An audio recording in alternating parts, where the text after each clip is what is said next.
The Queen has played a key symbolic role in Australian life for 7 decades. And here they are at last, amongst us. Her long reign, often cited as a reason we still retain our links to the monarchy. There are so many people that say, we're with you, but we're not with you until Her Majesty passes away.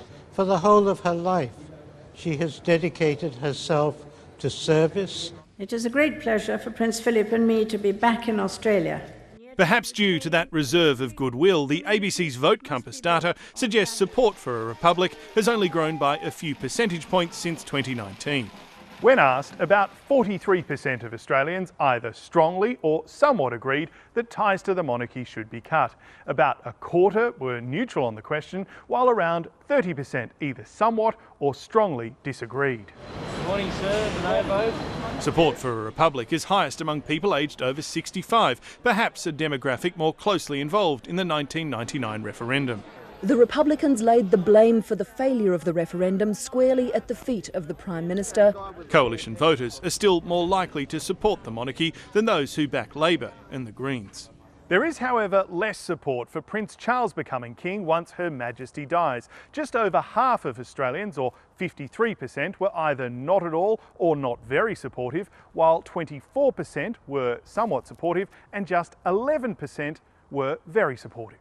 It will take some time for Charles to become known, but I think people will realise that his reign will be preparing for the reign of William. Please, we're better than that. We're stronger than that. We're more independent than that. We're a magnificent people. Let's run our own show. The Prime Minister of Australia, Your Majesty. Scott Morrison has previously made his position on a republic clear. I'm a constitutional monarchist, so the picture of the Queen's back up in the PM's office. While the opposition now wants to prioritise an Indigenous voice to Parliament, though the Labor leader is a Republican. Yes, that's something I support, but first, we need to recognise First Nations people in our Constitution.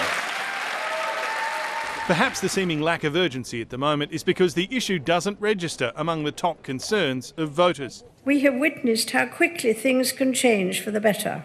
For the foreseeable future, we seem set to maintain our links to the Crown.